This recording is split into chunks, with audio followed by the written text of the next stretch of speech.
এই যে এত ওয়াজ মাহফিল হয়, আমি মাহফিল বিরোধী না, মাহফিলের সিস্টেম বিরোধী আগে থেকেই। ফলে এখন কিন্তু আমি মাহফিল করি না। মাহফিলে যে ইনকাম কল্পনাও করা যাইব না, বিনা পুঁজি, খালি গলাটায় টান মারমু, পকেট দুইটা ভরা।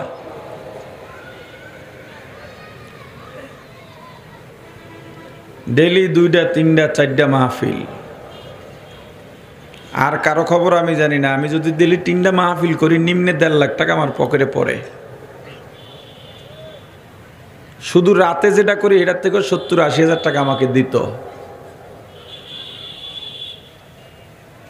এই লোভনীয় একটা দিক আমি ছেড়ে দিয়েছি। এখন আপনারা বলবেন যে এত টাকা নিতেন, আপনার এত লোভ। আপনার এই অভিযোগ মিথ্যা প্রমাণিত হলো আমি মাহফিল ছাড়ার কারণে। লোভী যদি থাকতো, বিনা পুঁজিতে এই ব্যবসা কেউ ছাড়ে না। আপনাদের কি মনে হয় তাহলে আমার চাহিদা নাই? হ্যাঁ, পাগল বানিয়ে ফেলাইতেছে মানুষ মাহফিলের জন্য।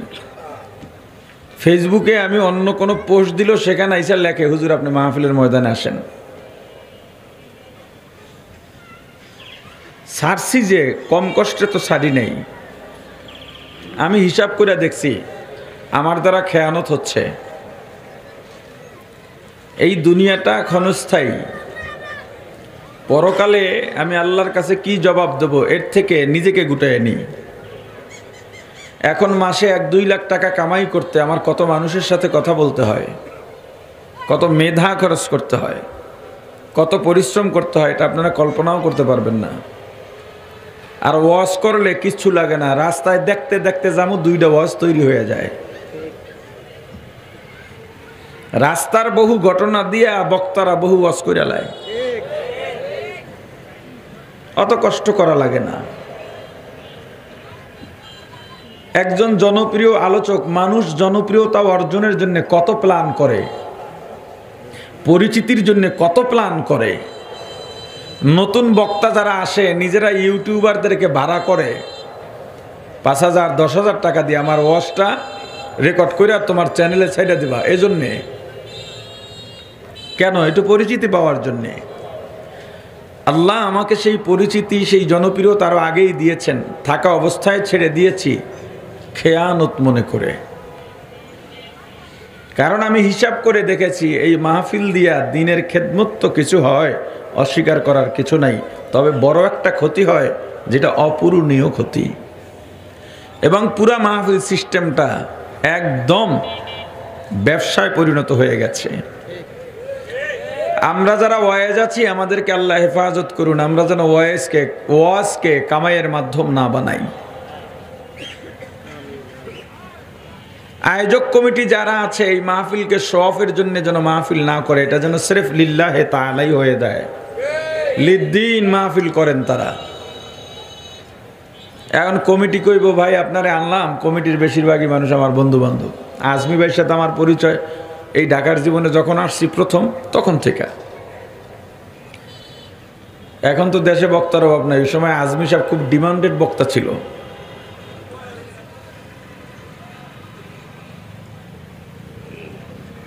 মাহফিল কমিটি মাহফিলের আয়োজন করে, হয়তো প্রেস্টিজের ব্যাপার, অস্তিত্বের ব্যাপার প্রতি বছর করে এজন্যে, অথবা কোনো মাহফিল কমিটি মাহফিলের আয়োজন করে মসজিদের ছাদ দেওয়া দরকার, মাহফিলের আয়োজন করে। মাহফিল দিয়ে ছাদ দেবে কেমনে? কালেকশন, কথা বলে না। মাদ্রাসা কমিটি হুজুরদের বেতন বাকি পড়ছে, বোর্ডিংয়ের টাকা দরকার, স্থায়ী চাউলের বস্তা কালেকশন দরকার, মাহফিল। আর আমার কথা হইছে মাহফিলকে কামাইয়ের মাধ্যম কেন বানাতে হবে, কালেকশনের মাধ্যম কেন বানাতে হবে? আপনি যদি বলেন মাদ্রাসা চালাইতে পারি না, আপনার মাদ্রাসা করতে বলছে কে? কোন শরীয়ত আপনার উপরে চাপাইয়া দিল মিয়া কালেকশন করে তারপরে মাদ্রাসা চালাও? কোন শরীয়ত? অনেক মাহফিলে গেলে দেখা যায় বলে হুজুর একা আয়োজন করছি, অনেক কষ্ট করছি হুজুর। তা তোমারে একা আয়োজন কে করতে বলছে? তোমার উপরে শরীয়তকে এই দায় চাপাইয়া দিছে নাকি? আবার অনেক মাদ্রাসাওয়ালারা এলাকার ঘুষখোর, সুদখোর, বদমাশ, এদেরকে মাদ্রাসার এহতেমামে, অফিস রুমে বড় গদি দিয়া বসাইয়া পূজা করে। কি ব্যাপার? কয় ভাই হিকমত। এদেরকে হাতে না রাখলে মাদ্রাসা চলবে না। মাদ্রাসার মাহফিলের পোস্টারে যে দিন কি জানে না, বরং দিনের বিরুদ্ধে কথা বলে। গত কয়েকদিন আগে আমি নাম ধরে বলি, এটা গীবত হবে না। মুসলমানদের আবেগের জায়গা হারামাইন শরীফাইন জিয়ারত সংশ্লিষ্ট ইবাদত, হজ নিয়ে বাজে মন্তব্য করে মন্ত্রিত্ব থেকে বরখাস্ত হয়েছিল টাঙ্গাইলের লতিফ সিদ্দিকী। একটা ভিডিও এলো এই এক সপ্তাহের মধ্যে কোনো একদিন, হুজুরদের মজলিসে ভাবে বসা, চারদিকে হুজুর, উনি বলতেছেন আপনারা দোয়া করেন আল্লাহ আমাকে মাফ করে দেন। আল্লাহ লাগবে না, আপনারা দোয়া করেন আল্লাহ আমি ক্ষমা চাই, কিন্তু আপনাদের এই দোয়ার সাথে আমি আমিন বলি নাই, কোনোদিন আমি বলি না। কত বড় নাফরমান হলে এই কথা বলতে পারে? কেন আমিন বলে না এই ব্যাখ্যাও দিয়েছে। কেন বলে না? আমি জীবনে গুনাহ করি নাই, আমার জীবনে গুনাহ নাই। একটা হুজুর তার পাশে বসে একটা কথা বলল না, এটা আমার খুব কষ্ট, এটা খুব দুঃখ আমার। আরে সব সময় বলে আসছি, আমাকে যেই আল্লাহ সৃষ্টি করেছেন আমাকে ওই আল্লাহই রক্ষা করবেন। বিশ্বাস হয় না? জোরে বলেন। এ পর্যন্ত 6 বার অ্যাক্সিডেন্ট করেছি, কয়েকবার হামলার শিকার হয়েছি। 6 বারের অ্যাক্সিডেন্টে 6 বারই মারা যাওয়ার কথা, কিন্তু এখনো আপনাদের সামনে বসে আছি। কে বাঁচাইছে? গাড়ির ড্রাইভার? আমি নিজের কৌশলে বাঁচছি? কে বাঁচাইছেন? তাহলে ঈমানটা কেন আসবে না? এমন লোকদেরকে মাদ্রাসায় বসায় রাখে, ফল ফুরুটাই না বইরা ফেলায়, কিন্তু পাশের মাদ্রাসার মোহতামিম সাহেব আসছেন, ডাইকাও জিগায় না। ওই মাদ্রাসাওয়ালারা, এমন মাদ্রাসা আছে না নেই? আওয়াজ দিয়া বলেন। যদি জিজ্ঞেস করা হয় এই লোকটাকে এভাবে তেলতুলা কেন দিতেছ, কয় না হয় মাদ্রাসা টিকবে না। এদের পূজা করে তোমাকে মাদ্রাসা টিকাবার দায়িত্ব কোন শরীয়ত দিয়েছে? মাদ্রাসা চলবে দ্বীনের ফুল স্পিরিট নিয়ে। যদি জালিম বা বাতিল মাদ্রাসা বন্ধ করে দেয়, যাক বন্ধ হয়ে আমার কাজ চেষ্টা করা, আমি আবার মাদ্রাসা উঠাবার চেষ্টা করব, আবার বাতিলরা বন্ধ করে দেবে, আবার চেষ্টা করব, আবার বন্ধ করে দেবে, আবার চেষ্টা করব। এক সময় যখন আমার ইমারত দাঁড়িয়ে যাবে, আমার বিল্ডিং দাঁড়িয়ে যাবে, পৃথিবীর সমস্ত বাতিল মিলেও আমার মাদ্রাসার একটা পিলার পর্যন্ত স্থানান্তরিত করতে পারবে না।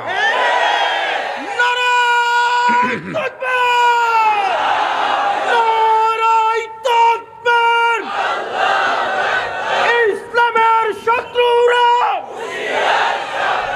আজকের মাহফিল নারায়ে তাকবীর।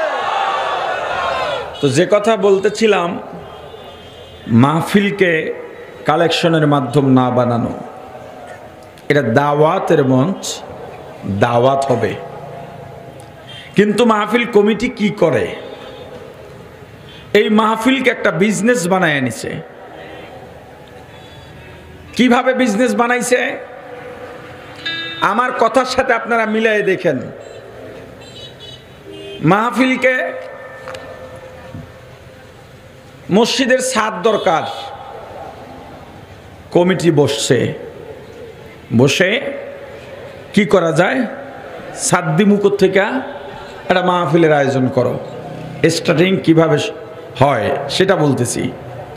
তাহলে একটা ওয়াজ হইলে তো ওয়াইজ দরকার, আলোচক দরকার নাকি? এটা আমরা বড় মসজিদের হুজুর হলেই হয়। বামুল বড় মাদ্রাসা আছে, এখানের একজন হুজুর হলেই হয়। এমন প্রস্তাব যখন কেউ দেবে তখন সবাই উঠবে, না না না না না, এগো দেওয়া হবে না। তো কার নামে লোক বেশি হয়? কার নামে কথা বলে না, তখন তারা আমার উপর আবার অনেকে ক্ষেপে যায়। তখন তারা বক্তাদের গরুর বাজারে ঢোকে, মানে ইউটিউবে ঢোকে। ওখানে গিয়া দেখে কার ভিউ বেশি, কার ওয়াজ বেশি মানুষ শুনছে, ওয়েসটা কেমন, আলোচক ব্যক্তিটা কেমন, এটা কমিটি দেখে না। এরপরে কয় দেরাত মানুষ দুই হাত নাই, এইটা আকর্ষণ বেশি হবে। এরপর কয় 6 বছরের অলৌকিক বক্তা, এটাই মানুষ খারাপ হবে না।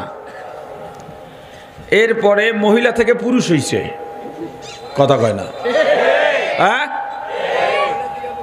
এরপর গিয়া বলে এরে যে কোনো মাধ্যমে আনতে হবে। পাশের একজনে কয় এরে আনতে পারলে এর খরচ সব আমি একা দেব। এরপর হুজুরের কাছে গিয়ে একটা বান্ডিল ফালায়। হুজুরদের দোষ দেন, হুজুররা টাকা নেয়, টাকার বান্ডিল আমনের সামনে ফালাইলেও আমনে কাইতেই যাবেন গা। হুজুরের সামনে গিয়া বান্ডিল ফালাইয়া কয় হুজুর টাকার কোনো সমস্যা নাই। হুজুর দাওয়াত নেই, আপনি দাওয়াত দিলেন।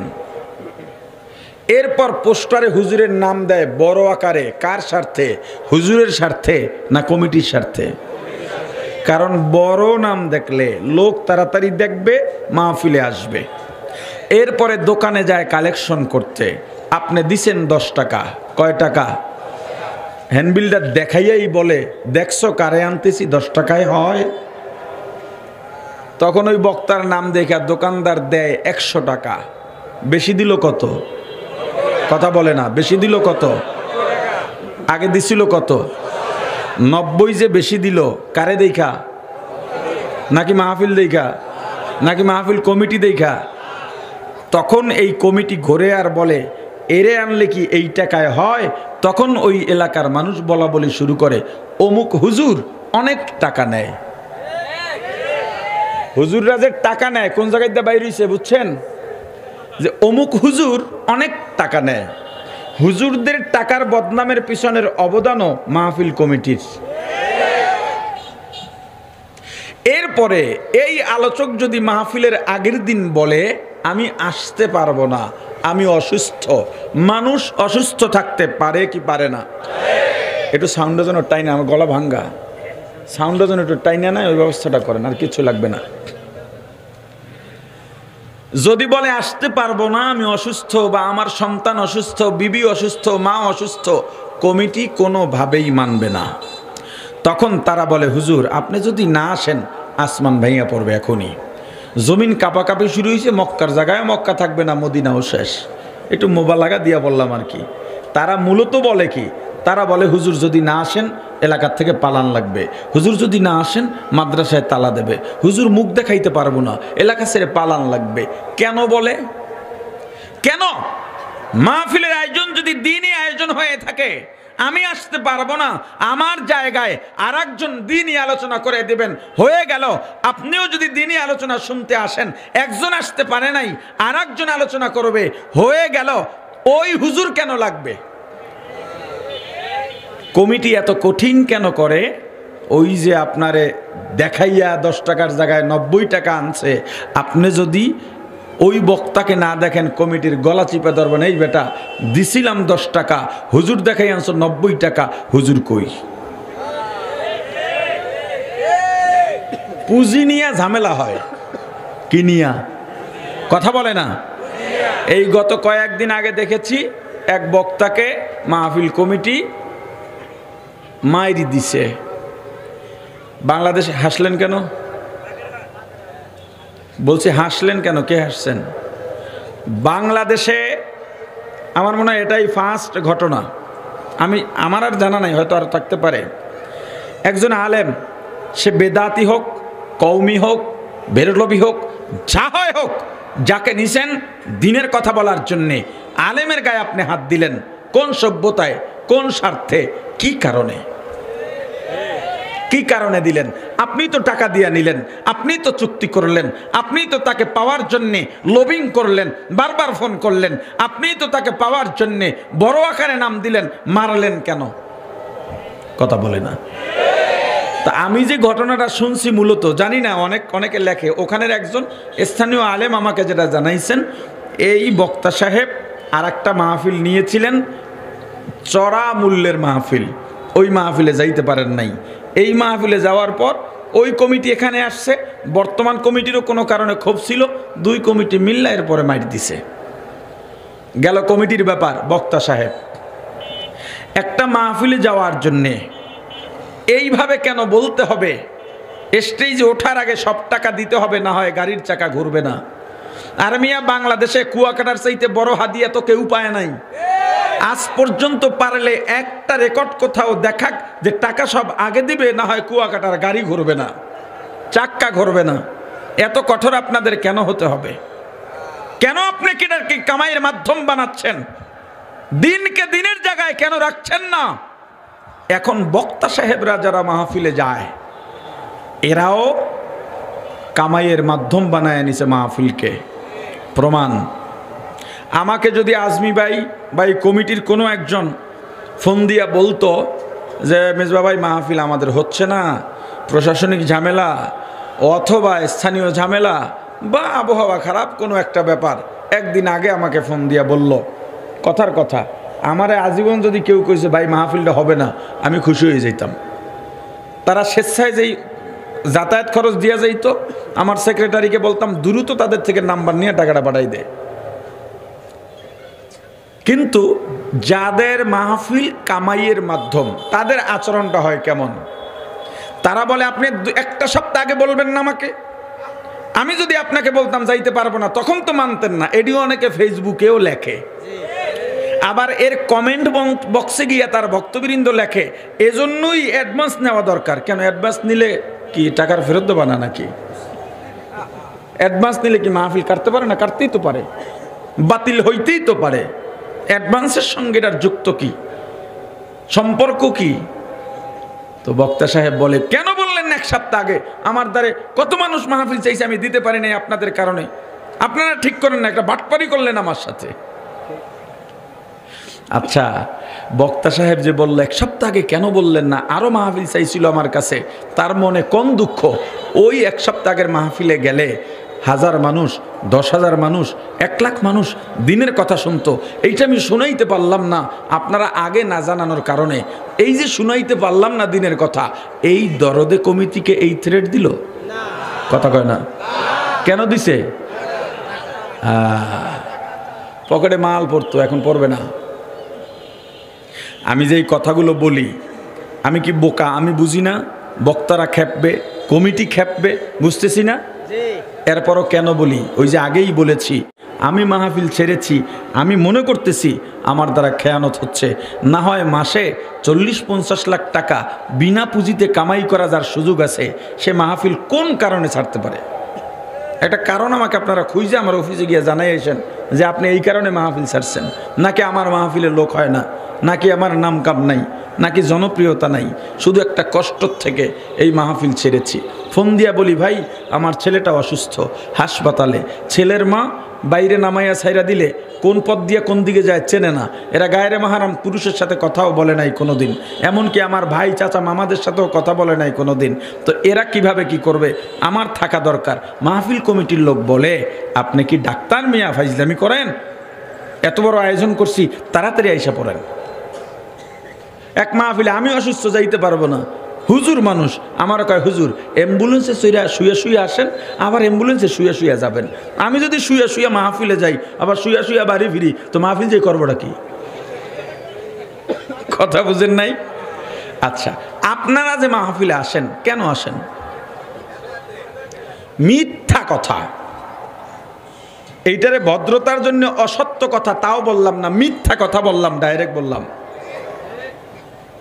আপনারা আসেন সুরের ক্ষুধা মিটাইতে। আমার অহংকারের জন্য বলি না, আমি বা আমার জায়গায় বাংলাদেশের পরিচিত কোনো সুরেলা বক্তা বসলে এভাবে লোক হয়ে যাইতো। আমার জায়গায় ইমাম ওলামা ঐক্য পরিষদের এখানে যদি একজন বসতেন, এখানে 100 মানুষও বসতেন না। কিসের হেদায়েতের জন্য আসছেন? সুরের ক্ষুধা মিটাইতে আসছেন, কোনো বিকল্প নাই এটার।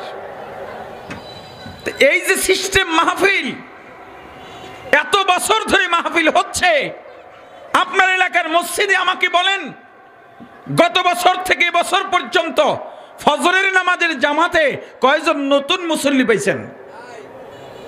হ্যাঁ, বাকিরা জবাব দেবে কেমনে? হেরাই তো যায় না। যদিও 2-1 বাড়ে, সেটাই মাহফিলের কারণে নয়, হয়তো তবলিগের সাথী ভাইদের মেহনত, না হয় চরমনার মেহনত, না হয় উজানের মেহনত। এছাড়া মাহফিল এটা অস্বীকার করার সুযোগ নাই। কিছু যুবক দাড়ি রেখে দেয়, কিছু মানুষ নামাজি হয়, কিন্তু ক্ষতির আর একটা বড় দিক আছে এই মাহফিল দিয়া। সেটা হলো সাধারণ মানুষ আলেমদের বিরুদ্ধে বলা শুরু করলো কবে থেকে? আমার অবজারভেশন, আমার গবেষণা, আমি দেখেছি মাহফিলে যেদিন থেকে এক আলেম আর এক আলেমের বিরুদ্ধে বলা শুরু করেছে, সেদিন থেকে সাধারণ মানুষ ওপেন আলেমদের বিরুদ্ধে বলা শুরু করেছে। কিভাবে? আমার সাথে এই হুজুরের সাথে রুমে তর্ক হয়েছে, হইতে পারে না? আকিদের নিয়ে হোক, অন্য কিছু নিয়ে হোক, তর্ক হয়েছে, আমার সাথে ঝগড়া হয়েছে রুমের ভিতরে। বাইরের মানুষ জানে? রুমে ধরেন 4-5 জন, এরাই তো জানছে। আমার একটা মাইকে কথা বলার সুযোগ আছে, আমি মাঠে গিয়েই বললাম, আজকে আমার রুমের ভিতরে একজন আসছিল অমুক নাম, মিয়া রুমের ভিতরে কেন? সাহস থাকলে ময়দানে আসো। কথা কয় না, এমনি এমনি এমনি আতলারে না, সাহস থাকলে ময়দানে আসো। ঘরের কথাটা বাইরে আনলো কে? কথা কয় না। স্পেসটা পাইলো কোথায়? মাহফিলে। কোথায়? মাহফিলে। এখন আমি যখন এটা বললাম, ধরেন নাম বললাম আব্দুল্লাহ, এখন আমার বক্তবৃন্দ নাই, তারা নেটে সার্চ দেয় আব্দুল্লাহ কে, এরপর ছবি পাইছে, পাওয়ার পরে ছবিটার মাঝে দিয়ে একটা লাল ক্রস দেয়, দিয়ে এরপর ফেসবুকে দেয়, বেটা আব্দুল্লাহ, মেজবার সমালোচনা করা সহজ, একজন মেজবা হওয়া কঠিন। এরপর আর এক ভক্ত এসে লেখে, খোঁজ নিয়ে দেখ বেটা, এটার জন্মের ঠিক নাই। আর একজনে লেখে, এগুলো আলেম টালেম না, মিলাদ টিলাদ পইরা চলে। এখন এই আব্দুল্লাহর কি 2-1 ভক্তবৃন্দ নাই? কথা কয় না। হেগো তো আর আমার ছবি অত সার্চ দিয়া খুঁজতে বাইর করা লাগে না, লেখলি আইয়া পরে, ঠিক না? এরপর তারাও আমার ছবি বাইর করে কোরস দেয় 5টা, দিয়া কয়, মিয়া আপনার মতো মিসবা গলা বেচ্চা খান, গলা কাটা বক্তা। একজন আব্দুল্লাহর ওজন জানেন? তার সামনে ইবারত পড়তে পারবেন? আপনার ইতিহাসও আমরা জানি, 1 লাইন পড়ার যোগ্যতা নাই, গলা বেচ্চা খায়, আবার আব্দুল্লাহ হুজুরের বিরুদ্ধে বলে। এখন আমার ভক্তরা আব্দুল্লাহ সাহেবের বিরুদ্ধে বলল, আব্দুল্লাহকে তারা চেনে? কেউ যে বলল এর জন্মে সমস্যা আছে, তারা কি আসলে এটা জানে? কেউ বলল এ মিলাদ পইরা খায়, তারা কি আসলে এই ব্যাপারে তার ব্যাপারে জানে? তাহলে তারা বলল আন্দাজে আব্দুল্লাহর বিরুদ্ধে, আব্দুল্লাহর ভক্তরা মেজবার বিরুদ্ধে বলল, তারাও জানে না, আন্দাজে। এইভাবে শ্রোতাদের মাঝে একটা রিউমার ছড়ায়া যায়। আর এই বাংলাদেশের স্টেজ থেকে যখন এক আলেম আর এক আলেমের বিরুদ্ধে বলা শুরু করে, ইউটিউবার তোমরা রাগ করো না আমার উপরে, এরা পর্যন্ত আলেমদের গিয়া উস্কানি দেয়, হুজুর এইটা বলেন, হিট হয়ে যাবে। কিরে, ঠিক কইছি না? আমাকে বলেন, এই মাহফিলের সংস্কার দরকার আছে না নাই? আরো জোরে বলেন। এই মাহফিলের সংস্কার শুধু দরকার না, অবশ্য করণীয়। আজকে মাহফিলের ময়দান হতে পারত বিপ্লবের সবচেয়ে বড় ক্ষেত্র। আমি মাঝে মাঝে আফসোস করি, আওয়ামী লীগের যে সমাবেশ হতো, এই সমাবেশে আওয়ামী লীগের লোকেরাই যাইতো, বাইরের কোনো দলের লোকেরা যাইতো না। 2-4 জন দেখার জন্য যাইতো। এরপরও নিজের দলের লোকদেরকে এক জায়গায় জড়ো করার জন্যে বিরিয়ানির প্যাকেট, আসা যাওয়া ভাড়া, দৈনিক লেবারি টাকাও দিয়া দিত। এরপরও মাঠ ভরতে পারতো না। বিএনপি একই অবস্থা, অন্যান্য রাজনৈতিক দল একই অবস্থা। কিন্তু মাহফিল এমন একটা ময়দান, বিরিয়ানির প্যাকেট রেডি নেই, ভাড়াও দেওয়া হয় না, এবং রাজনৈতিক মঞ্চে এক এক আলোচক বক্তব্যের সুযোগ পায় 2 মিনিট 4 মিনিট সর্বোচ্চ 5 মিনিট। 2-4 মিনিটে মানুষকে কি বুঝাইয়া বলা যায় বলেন? মাহফিল ময়দানে সব দলের মানুষ আসে, কিসের আওয়ামী লীগ আর কি বিএনপি, চরমোনাই বা তবলিগ, সুরেশ্বর বা আড্ডসি, সব ধরনের মানুষ মাহফিল মঞ্চে বসে, মাহফিল ময়দানে বসে। একজন আলেম 2 মিনিট আর 5 মিনিট নয়, 1 ঘন্টা 1.5 ঘন্টা কোরআন সুন্নাহর আলোকে বুঝাইয়া বুঝাইয়া সুন্দর করে কথা বলার সুযোগ পান। এই জায়গা থেকে তো ইসলামী বিপ্লব ঘটে যাওয়ার কথা ছিল। অথচ এত সুন্দর ময়দান, এটা তো বাংলাদেশের জন্য নেয়ামত। মাহফিল বিশ্বের অন্য কোথাও এইভাবে মাহফিল করার সুযোগ নাই, এইভাবে দিনই দাওয়াতের কোনো মাধ্যম নাই। বাংলাদেশে এত সুন্দর মাধ্যম থাকার পরেও মাদ্রাসা মসজিদের ভেতরে নামাজি বাড়ে না কেন? নাস্তিক্য পথ থেকে মুসলমান ফিরে আসে না কেন? এত ওয়াজের পরেও ইমাম সাহেবের সবাই ভালোবাসে, মেম্বারিতে দাঁড় করাইলে ইমাম সাহেব ভোট পায় সর্বোচ্চ 5টা। তো সংস্কার কেমনে করবেন? সম্মানিত ওয়াইজিনে কেরাম যারা আছেন, আমার ভাই, আমার বন্ধু, বড় ভাই, ছোট ভাই যারাই আছেন, মনের প্রশান্তি কোথায় আসলে? এক লোক 20 বছরের ট্রেনের ভাড়া দিয়া দিয়েছিল বিবারিয়ার, সম্ভবত কয়েকদিন আগে এটা নিউজের শিরোনামে ছিল। সরকারি খরচে চলছে, তার বোধ ফিরে এসেছে যেটা আমার ঠিক হয় নাই, এটা মানুষের হক ছিল। 20 বছরের পুরা ভাড়াটা একসাথে দিয়া দিছে। এই খবর আপনারা জানেন নাই না? আচ্ছা, এই যে বোধ ফিরে আসা, এইটার ভিতরেই শান্তি। মানুষকে অন্যায় করেছে, বাসায় গিয়া ঘুমাইতে পারতেছে না, এপিঠ ওপিঠ করলাম তাকি, এটা ঠিক হয় নাই, এটা হলো মানুষ। আর যে অন্যায় করার পরে অন্য জায়গায় গিয়া গর্ব কইরা বলে আজকে অমুক মুরব্বীরে সাজ কইরা দিছি, ওইটা হলো অমানুষ।